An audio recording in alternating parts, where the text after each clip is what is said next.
নেকি আগতে সঁচাই আমাৰ বিজেপিৰ চৰকাৰ আমি দিয়ক দালি চেনি নিমখ তেল বিনা পইচাত ঘৰত পাব ভাল হ'ব নে বেয়া হ'ব বাক্কা ভাল হ'ব আপোনালোকে মনত ৰাখিব বিজেপিক ভোট দিলে কি পাম লিষ্টখন বহুত দীঘল তথাপিতো মই কেইটামান কথা কৈ যাম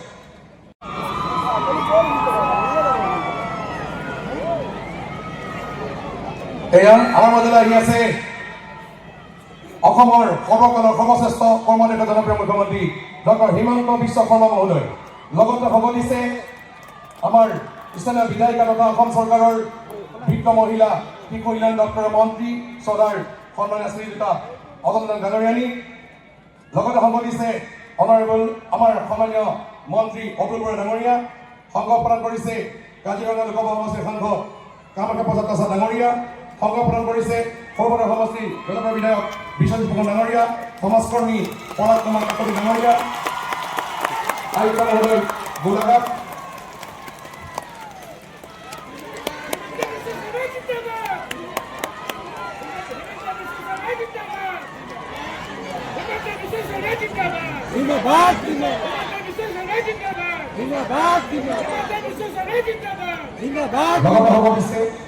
চলজিৎ ঠাকুৰ ডাঙৰীয়া সমাজকৰ্মী নিপেন বৰুৱা ডক্টৰ সমাজকৰ্মী ৰঞ্জন শইকীয়া ডাঙৰীয়া বদেল কাকতি ডাঙৰীয়া আৰু আমাৰ মঞ্চত উপস্থিত আছে গোলাঘাট পৌৰসভাৰ সন্মানীয় সভানেত্ৰী দুলুমিনী বৰুৱা ডাঙৰীয়ানী আৰু জিলা পৰিষদৰ সভানেত্ৰী পূৰ্ণিমা Das ডাঙৰীয়ানী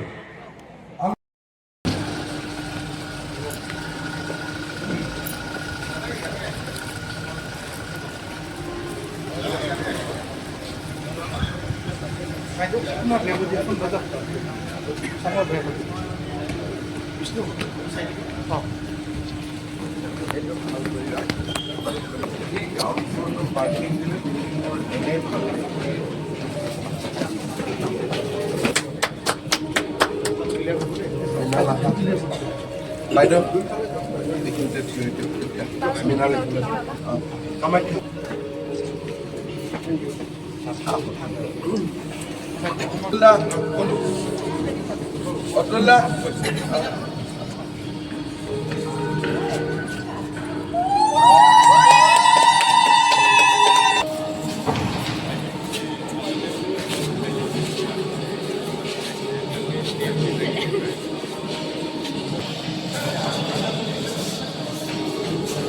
This has the DC office and the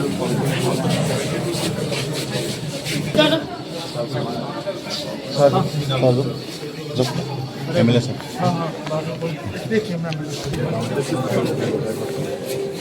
72-seater conference center.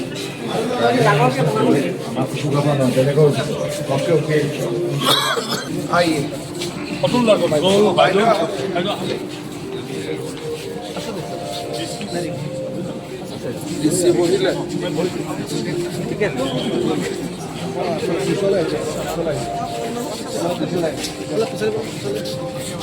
आप लोग बैक साइड से हट जाओ बैक साइड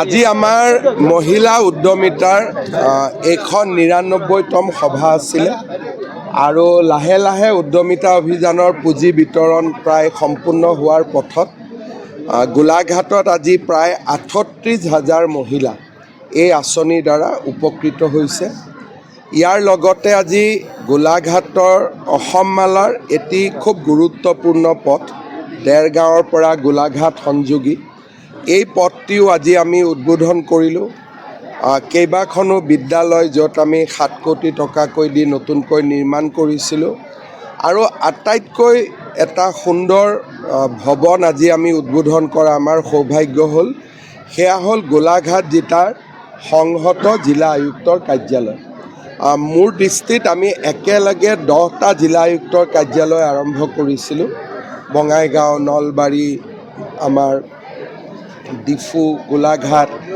গোলাঘাটৰ ভৱনটো অত্যন্ত সুন্দৰ হৈছে আৰু ই গোলাঘাটৰ যিটো এটা নান্দনিক সৌন্দৰ্য তাক বৃদ্ধি কৰিব।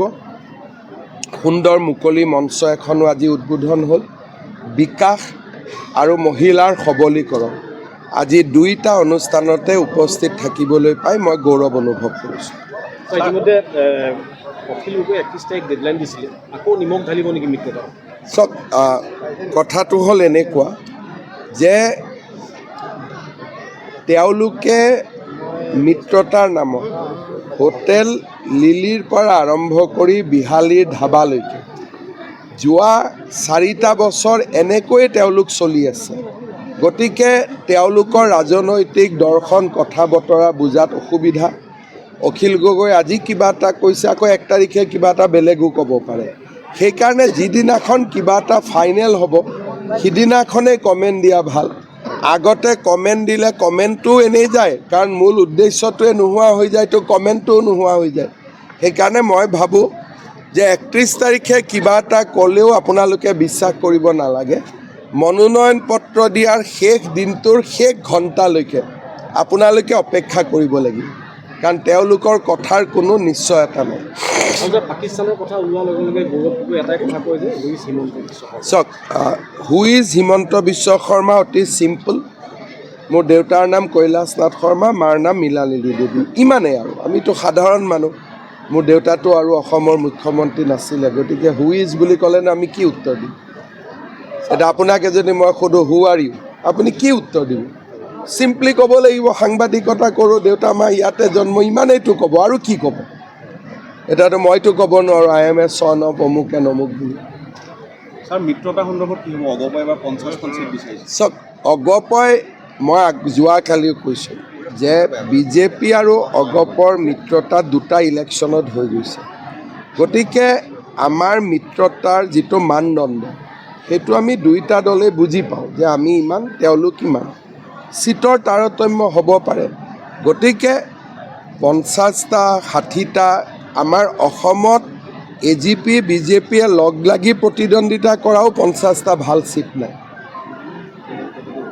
গতিকে এই ধৰণৰ মই নাভাবোঁ, কিন্তু প্ৰত্যেক দলতে কিছুমান ব্যক্তি থাকে বোলে উঠিব খোজোঁ, আৰু ইলেকশ্যনৰ আগত চবেই কয় তেনেকৈ, কিন্তু কোৱাটোৱে, আৰু মই ভাবোঁ ইয়াৰ ক্ৰিয়া প্ৰতিক্ৰিয়া চিন্তা কৰি লাভ নাই, কাৰণ আগত আমি 2বাৰ ভাল কৰি চিট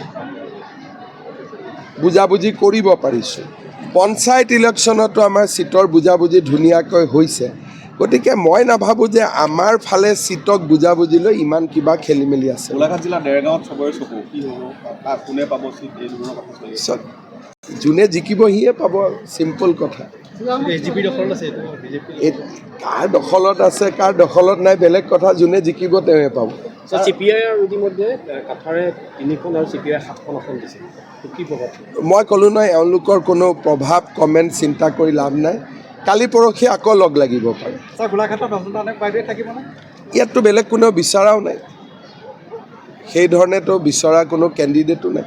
আমাৰ সাংবাদিকসকলে কৈছে যে মুখ্যমন্ত্ৰীয়ে দিয়া মোবাইল চবে লাভ কৰিলে, উপহাৰটো সকলোৱে পালে। এইবাৰ সাংবাদিকসকলক বাইক এখনৰ প্ৰয়োজন বুলি কৈছে। বাইক এখন, ঠিক, মই মনত ৰাখি থ'ম। ছাৰ, নিৰ্বাচন পালেহি, কলেজ টিউটৰৰ আপগ্ৰেডেশ্যনৰ কথাটো এতিয়ালৈকে চবৰ যাৰ যাৰ কোৱালিফিকেশ্যন আছে, আপগ্ৰেডেশ্যনটো কেনেকুৱা কথা যে আজি কোনোবাই টেট পাছ কৰিলে, কালি কোনোবাই UGC নৰ্মছ ল'লে, সেইটো এবাৰতে শেষ হৈ যোৱা বস্তু নহয়। প্ৰত্যেক বছৰতে নতুন নতুন মানুহ কোৱালিফাই হৈ থাকে আৰু তেওঁলোক জইন কৰি থাকে।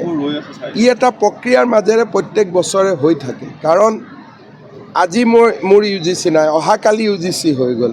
চৰকাৰেতো লগে লগে কৰি নিদিয়ে, অলপ কাগজ একেলগে গোট খাব দিব আৰু একেলগে 100-150 জনৰ কৰিব। গতিকে সম্ভাৱনাৰ কথা নাই, এইটো এটা प्रक्रियार मजेरे हुई थके। सर, कल जो महाराष्ट्र के उप मुख्यमंत्री जो एक्सीडेंट हुआ है, तो ममता बनर्जी ने कहा कि ये थोड़ा संदेहजनक है। ये मैंने शरद पवार जी का भी स्टेटमेंट देखा हूँ और शरद पवार जी ने बोला है कि ऐसा मृत्यु को लेके ऐसा भ्रम फैलाना उचित नहीं है। तो मेरा इतना ही होगा, ममता बनर्जी शरद पवार जी का स्टेटमेंट पढ़े और राजनीति में कुछ सीखे। तो आप जो मियाँ मियाँ करते हैं ना, तो विरोधी उससे संतुष्ट नहीं है बोलते। ये क्या संतुष्ट नहीं होने का क्या बात है? तो बांग्लादेश से जो लोग आए हैं वो लोग अपने आप को ही मियाँ बोलते हैं। मैं तो वो नाम नहीं दिया है, वो तो खुद ही वो नाम लिया है। तो opposition- वही लोग खुद बोला है कि हमें मियाँ बोलिए। मियाँ कविता लिखा है, मियाँ पोएम लिखा है, ये नाम थोड़े मैंने दिया हूँ। तो अपोजिशन ने बोलता है कि हिमंत बिश्व शर्मा सिर्फ मियाँ मियाँ ही करते हैं। अरे मैं अगर मियाँ मियाँ करो, वो भी असामिया असामिया करे, आपत्ति क्या है? আপোনাক মিয়া বুলি মিয়া কৈ থকাৰ কাৰণে অগণতান্ত্ৰিক বুলি কৈছে। এইটো অগণতান্ত্ৰিক কেনেকৈ হ'ব? সুপ্ৰিম কোৰ্ট অফ ইণ্ডিয়াই কৈছে যে Assam is under the invasion, তাৰমানে বৰ্তমান অসম আক্ৰমণকাৰীৰ লক্ষ্য হৈ পৰিছে। আৰু সুপ্ৰিম কোৰ্টৰ জাজমেণ্টতে কৈছে যে বাংলাদেশৰ পৰা এই লোকসকলে আহি অসমখনক আক্ৰমণ কৰি আছে। এইটোতো মোৰ ভাষা নহয়, এইটো সুপ্ৰিম কোৰ্ট অফ ইণ্ডিয়াৰ ভাষা যে অসমত মিয়া ইমান সোমাইছে। তেওঁলোকে মুছলিম শব্দটো ব্যৱহাৰ কৰিছে সুপ্ৰিম কোৰ্টে। মই যিহেতু মুছলিম শব্দটো ব্যৱহাৰ কৰিলে অসমীয়া মুছলিমসকলৰ গাটো পৰে, সেইকাৰণে মই মুছলিম শব্দটো ব্যৱহাৰ কৰা নাই, মই মিয়াটো ব্যৱহাৰ কৰিছোঁ। কিন্তু সুপ্ৰিম কোৰ্টেতো ডাইৰেক্ট ডেটা দেখুৱাই দিছে যে ইমান মুছলিম বাঢ়িছে, ইমান পাৰ্চেণ্ট হ'ল। অসম এতিয়া ইনভেশ্যন হৈছে অসমৰ ওপৰত। এইবিলাক কথা মানুহে ভুলতে ভাবে যে এইবিলাক কথা হিমন্ত বিশ্ব শৰ্মাই কৈ আছে বুলি। মই যি কথা কৈছোঁ সুপ্ৰিম কোৰ্ট অফ ইণ্ডিয়াৰ জাজমেণ্টৰ ভিত্তিতহে কৈছোঁ। এটা শব্দও মোৰ নিজৰ নহয়। কোনোবাই ভাবিব পাৰে যে শব্দটো সুপ্ৰিম কোৰ্টে যেনিবা মুছলমান ব্যৱহাৰ কৰিছে, মই ৰাজনীতিত থকা ব্যক্তিৰ কাৰণে মই মিয়া ব্যৱহাৰ কৰিছোঁ, ইমানেই। এই কথাবিলাক মই কৈ থকা বস্তু নহয়। আজি বাংলাদেশৰ পৰা অসমত মিয়া অহা নাই নেকি?